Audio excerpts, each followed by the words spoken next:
Kalau gue bilang ada handphone mid-range tapi Antutunya tuh hampir 3 juta, baterainya 8000 mAh dan juga pakai SoC flagship 3 nanometer, harusnya di kepala teman-teman langsung kepikiran lah ya, ini udah paket komplit. Tapi nggak gitu. Yang mau gue bahas adalah Poco X8 Pro Max, seri yang paling tingginya, dan jujur ini salah satu handphone yang bikin gue tuh sebenarnya bingung. Padahal ini seri paling tinggi ya dari seri X8 series, tapi di satu sisi tuh dia gokil banget. Di sisi lain ada beberapa keputusan yang bikin gue cuma bisa nanya, ini handphone kenapa sih?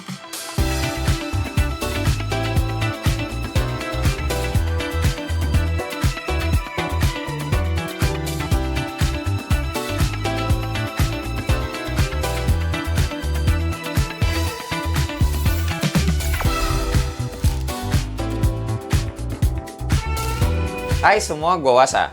Pokoknya nggak ada unboxing, soalnya handphone ini dalam paket penjualan udah lengkap semuanya berikut chargernya. Yang pasti begitu gue pegang, yang langsung kerasa ini beda dari Poco yang sebelumnya.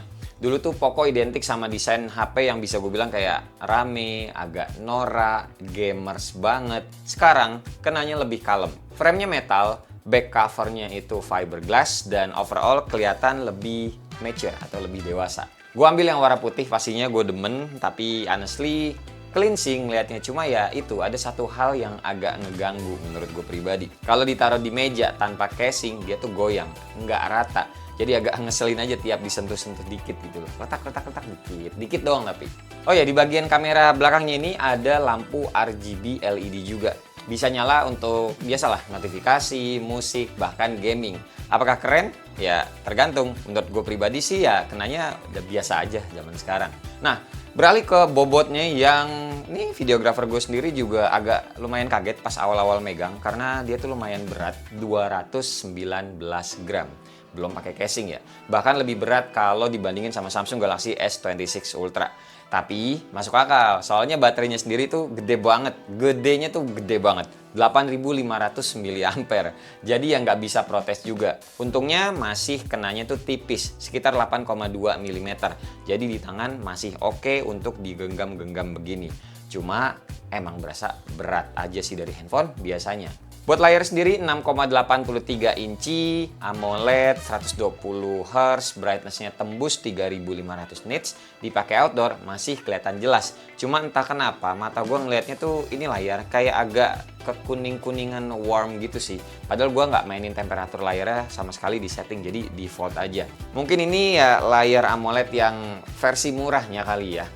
Soalnya ya balik lagi biar neken budgetnya juga. Terus ini layarnya flat dan menurut gue penting nih buat teman-teman yang suka ganti ke tempered glass, ini kabar baik, nggak ribet juga jadinya. Fingerprint pastinya juga udah di dalam layar dan pakai teknologinya tuh ultrasonic jadi bukan lagi optikal, dan ini menurut gue upgrade yang berasa sih. Cepet, akurat, jari basah aja masih bisa kebaca. Sekarang kita masuk ke softwarenya dan di sini gue mulai agak lumayan kesel. Dia tuh kayak biasa ya jalan di HyperOS 3 Android 16. Fiturnya banyak, bahkan AI-nya juga segala macam ada. Tapi satu, bloatware-nya masih ada, dan kayak biasa, kedua, iklannya juga masih ada. Ini yang bikin gue tuh nggak habis pikir. Teman-teman kan beli handphone ini 6-7 jutaan. Masa iya sih masih disuruh matiin iklannya satu persatu? Harus masuk ke setting dulu, matiin personalized ads, matiin rekomendasi di aplikasi bawaan. Menurut gue ribet. Ini bukan masalah baru dan jujur, harusnya Poco udah ngeberesin dari dulu. Taulah mana yang kelasannya bisa diiklanin, mana yang kelasannya nggak usah diiklanin. Teman-teman nggak usah belain banget ya dengan bilang, ya lah bang tinggal matiin sendiri. Yang beli handphone ini tuh bukan cuma kita-kita yang ngerti aja. Tapi kan ada aja yang beliin buat orang lain dan ataupun orang awam yang beli. Itu populasinya lebih banyak daripada kita yang paham-paham soal begituan. Nggak cukup kalau gue doang yang edukasi. Meski teman-teman bantu sharing juga. Lagian ya orang tuh dimana-mana kalau udah beli barang pengennya itu nggak diganggu lagi. Udah keluar duit sendiri, masa masih aja mau diribetin. Kecuali kalau teman-teman yang udah keluar duit sendiri masih mau diribetin, berarti kalian orangnya belum mau naik kelas dari standar hidupnya. Oke, sekarang masuk ke kameranya, dan ya ini bagian yang menurut gua paling nanggung. Kamera utamanya iya 50 megapiksel yang belakang, dan sebenarnya hasilnya oke. Di kondisi terang dapet, detailnya dapet, dynamic range juga aman. Low light juga masih lumayan bisa diandelin lah. Zoom 2 kali dari sensor utamanya juga masih layak upload ya, walaupun itu kenanya adalah zoom digital. Tapi begitu pindah ke ultra wide, langsung kerasa beda kelasnya. Ya cuma 8 megapiksel, nggak ada autofocus, dan ini literally sensor yang lama. Siang hari masih oke, tapi begitu gelap langsung drop.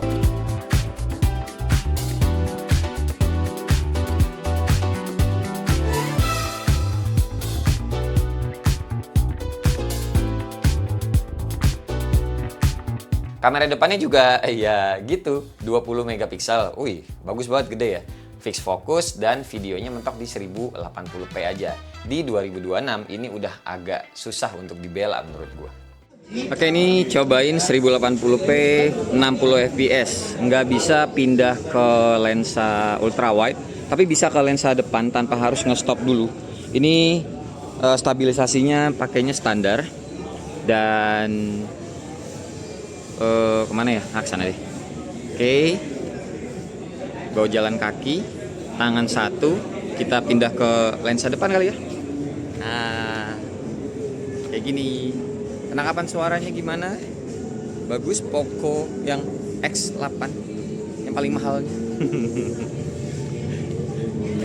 Poco X, iya bener gak sih? Poco apa sih? Lupa gua. Kok mendadak blank anjir. Pindah lagi ke lensa belakang tanpa harus nge-stop dulu. Menyenangkan. Oke ya. Habis ini kita pindah ke 1080p 30 fps, tapi lupa ngasih tahu ini depan belakang bolak-balik dia mengikuti resolusi pada saat teman-teman pertama kali rekam. Kayak yang ini kan 1080p 60 fps. Lensa depannya sama juga 1080p 60 fps gitu guys. Oke. Kita lanjut ke resolusi yang lain. Nah, yang ini 1080p 30 fps. Kita mulai dari lensa depannya dulu. Dan kita pindah ke lensa belakang tanpa harus nge-stop dulu videonya, dan bisa pindah ke ultra wide 0,6. Nah, cuma ada kayak jedanya tuh beletak gitu ya, nggak smooth, mundur gitu, nggak smooth. Jadi nih kalau pindah ke lensa 1 tuh jadi kayak nonjok gitu loh, nggak smooth gitu ya. Wih. Terus kalau ini kan 1x, kita coba ke 2, terus mentoknya bacaan mana ya? Oh, ini aja nih. Mentoknya sampai 6.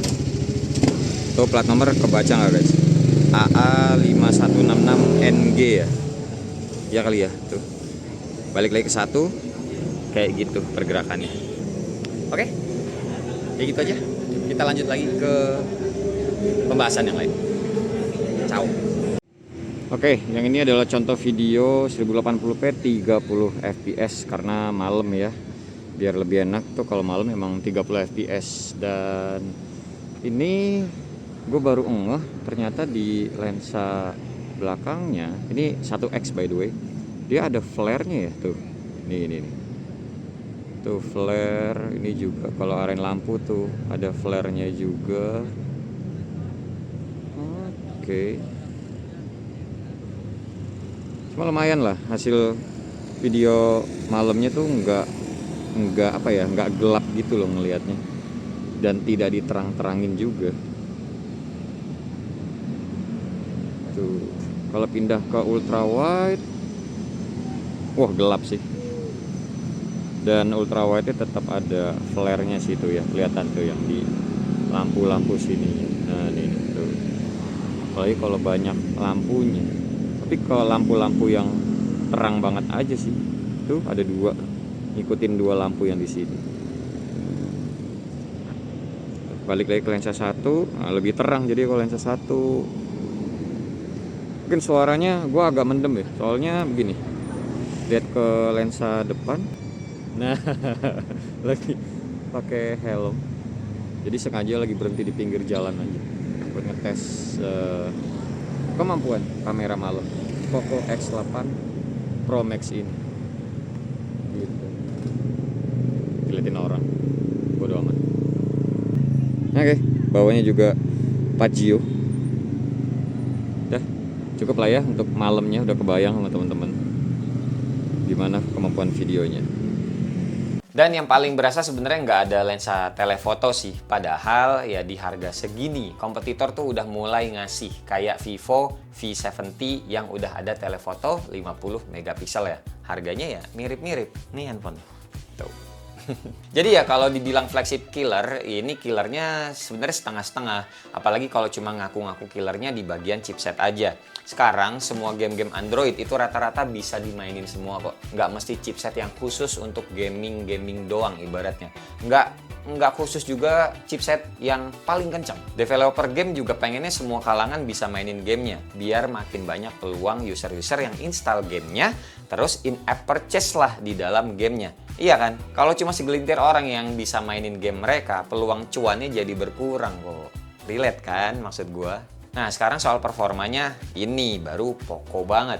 Dimensity 9500S 3 nanometer dipaduin sama LPDDR5X dan UFS 4.1.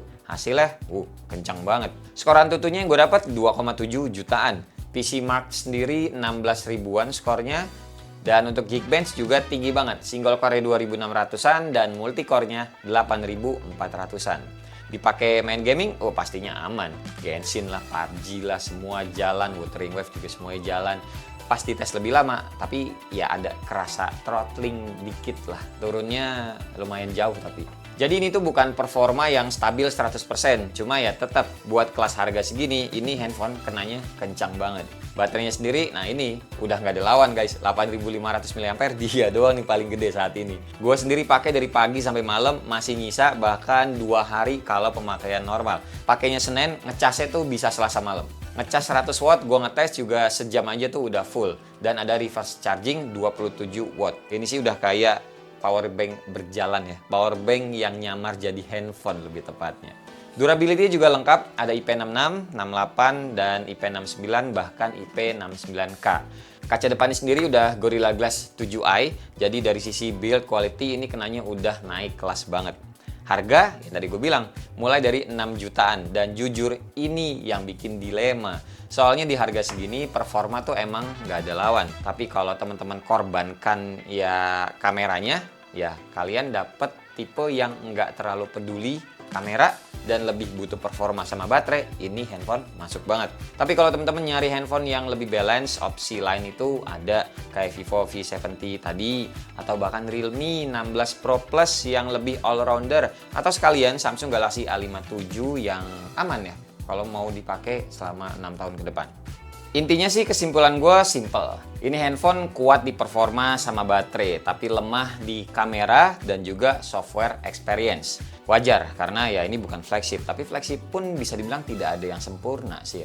Jadi kalau prioritas teman-teman jelas, power dan daya tahan, ya gas aja handphonenya. Tapi kalau butuh paket yang lengkap, mungkin ya bukan ini jawabannya. Menurut teman-teman gimana? Setuju atau tidak sama pendapat gue ini setelah pemakaian berapa ya? Ya hampir 3 minggu lah. Tulis di kolom komentar biar kita bisa diskusi bareng. Dan terima kasih buat kalian semua yang udah nonton dari awal sampai akhir. Sampai ketemu di video selanjutnya. Bye-bye. Cheers.